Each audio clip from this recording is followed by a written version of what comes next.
Ships for hire, written by going over that cliff.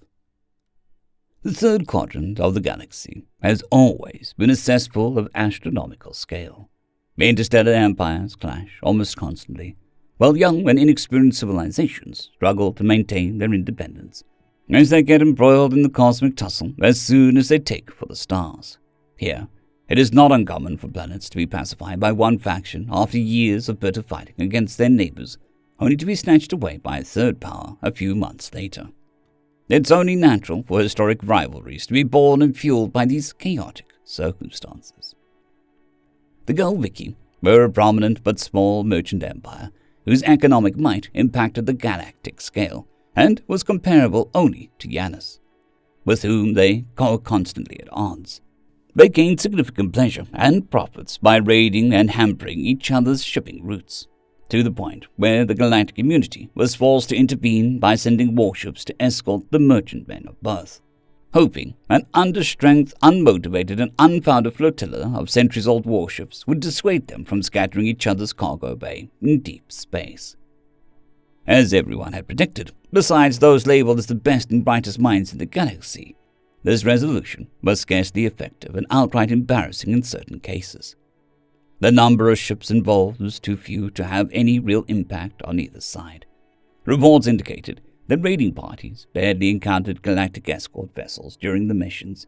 Even when they did, it often made little difference. According to the rules of engagement, the escorts could not fire their weapons unless fired upon. This allowed the attackers ample time to aim and destroy the cargo ships before making a swift escape. It was clear to the Galviki that action was necessary, as their losses were greater than those of the Janus, even if only by a small amount. Their elders agreed to outsource the defense and security of their merchant ships to qualified professionals, rather than relying on unmotivated and underpaid crews from the galactic community.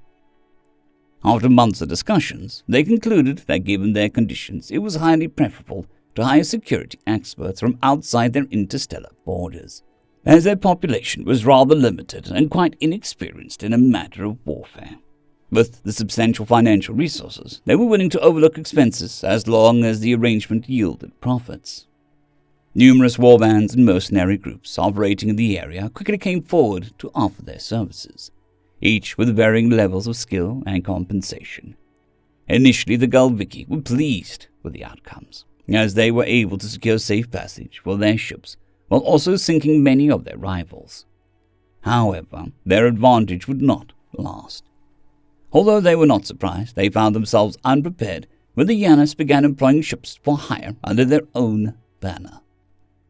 And so, space battles became quite common along popular and heavily trafficked commercial routes in the third sector. Numerous pleas and attempts to de-escalate the situation came from neighboring states, merchant unions, and even the galactic community, which often faced ridicule and were dismissed from any serious discussions. As the two factions continued to increase the number of beneficiaries on their payrolls, even going so far as to hire disorganized groups of low-quality pirates, it became evident to everyone that the situation was no longer sustainable, both economically and politically.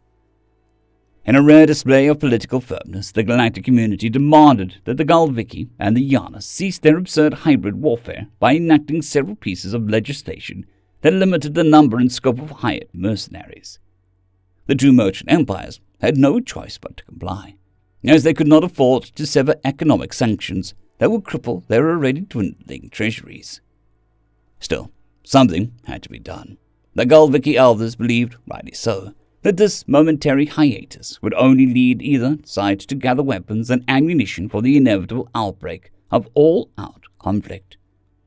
It was then that they received a message from the Janus, inviting them to a ceremonial battle to settle the tensions, at least temporarily. The Galviki promptly agreed, knowing that even if this upcoming clash resulted in their defeat, even if it hurt their pride, they could finally shift their focus back to commercial warfare rather than actual war. A race began to scout for the best mercenaries and most skilled fighters, not only from the third sector, but from across the entire galaxy. Envoys from both the Galviki and the Janus scouted from one corner of the Milky Way to another, searching for the most renowned, fierce and effective warbands. Often, Galviki and Yanis delegations committed several spaceport violations to land their ships first, ensuring an early opportunity to interview infamous pirate captains or reputable corporations involved in space security. Unbeknownst to everyone, the Galvaki had carefully selected their fighters well in advance. Whispers and rumors from the second quadrant had reached the elders of the Galviki, prompting them to send a delegation to the planet known as Terra. There, the envoys observed and praised the effectiveness and results of the Terran warships during the Coalition-Union conflict, which was raging in the Orion Arm at the time. After receiving such compliments from the delegation, the elders needed no further persuasion to request the Terran government for mercenaries to fight for their honor, which they happily provided in the form of so-called privateers. The privateers arrived at a considerable cost, leading to arguments and discord amongst the Galviki high society. However, any doubts of their cost-effectiveness were swiftly cast aside as the first warships entered the stationary orbit around the Galviki capital planet. Never before had such a heavily armed and armored ships been seen in the third sector, especially in such numbers. Typically, when hiring a mercenary band, one would expect to see a dozen smaller crafts escorting a couple of larger craft. Instead, the privateers arrived with a wide variety of ships, ranging from small corvettes to fleet carriers and dedicated logistics vessels. For the merchant-oriented Galviki, victory seemed all but assured. On the day of the decisive battle, the Galviki sailors were taken aback when the Yanis arrived with a mercenary fleet of comparable strength, both in numbers and quality. Upon closer inspection, it appeared that for every Galviki vessel, the Yanis had a ship of similar size and purpose. Nevertheless, the battle seemed unavoidable. As the two fleets moved into position, carefully forming their battle lines, the flagships from each mercenary side approached one another. Neither the Galviki or the Yanis understood what was happening, but they observed with indifference, thinking that their hired ships were performing some sort of unknown tradition. The ships came to rest side by side in the void between the two formations, connected by a boarding umbilical tube. Minutes passed, with both sides staring across the vastness of space.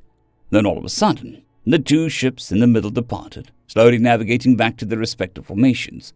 Before the Galviki could ask what had occurred, both mercenary fleets broke ranks, using their thrusters to turn the ship's bows at the same time.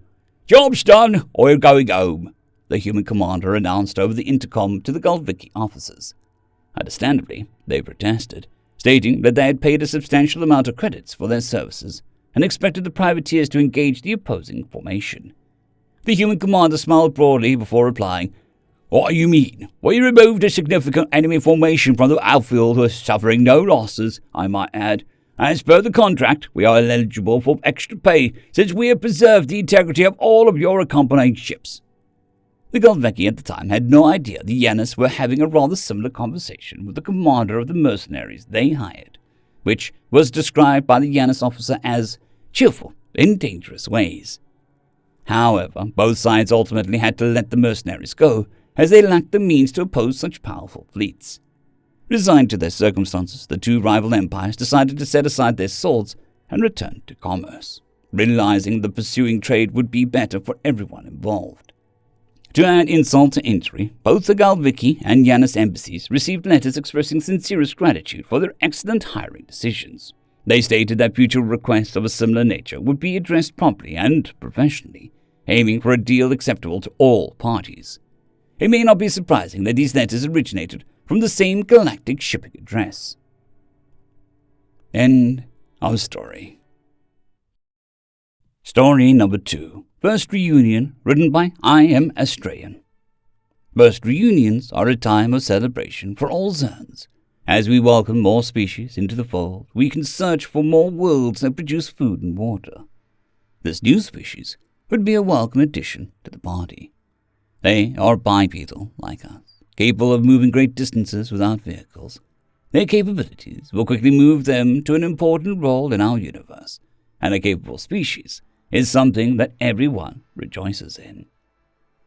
The list of things that the humans requested we bring with for First Reunion, although they are calling it First Contact, was surprisingly short.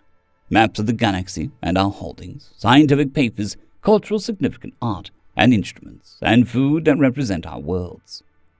We would readily bring all of these things, because humanity would soon be welcomed into the fold, and we hold nothing back from those who are going to be working alongside us to keep our collective people fed.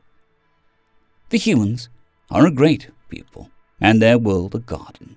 Their music was complex, requiring 100 people to play one piece, and a sound unlike anything I'd ever heard.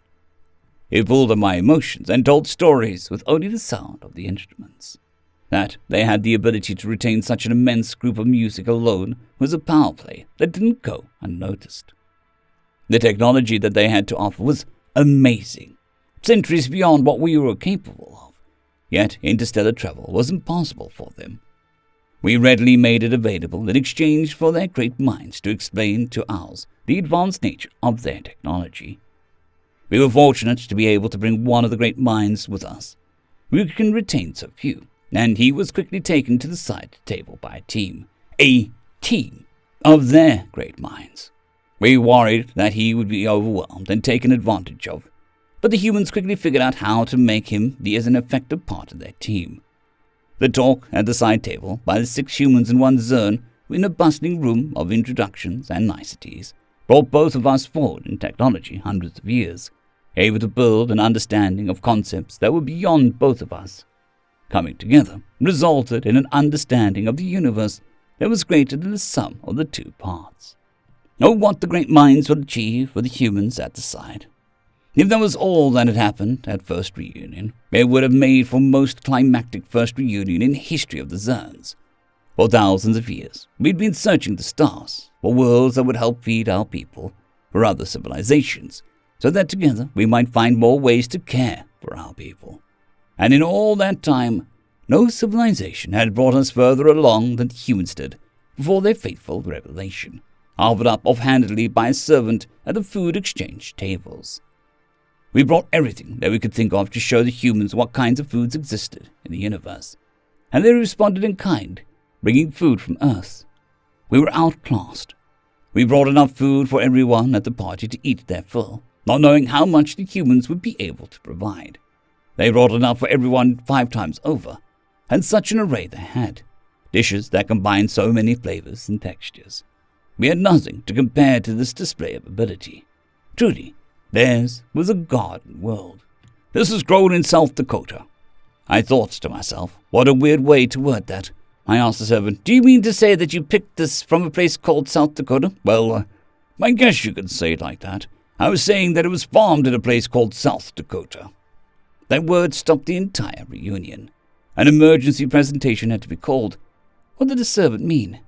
For 20 minutes, a delegate gave a talk about the concept of farming, and by the 8-minute mark, there was not a dry Zern set of eyes. Gathering was over. We could provide enough for our people. End of story. I'd greatly like to thank our Tier 5 channel members, Caspar Arnholtz, John Creighton, Manatharia, 050, Dragzoon WRE, and Elijah Silvercross. Thank you very much.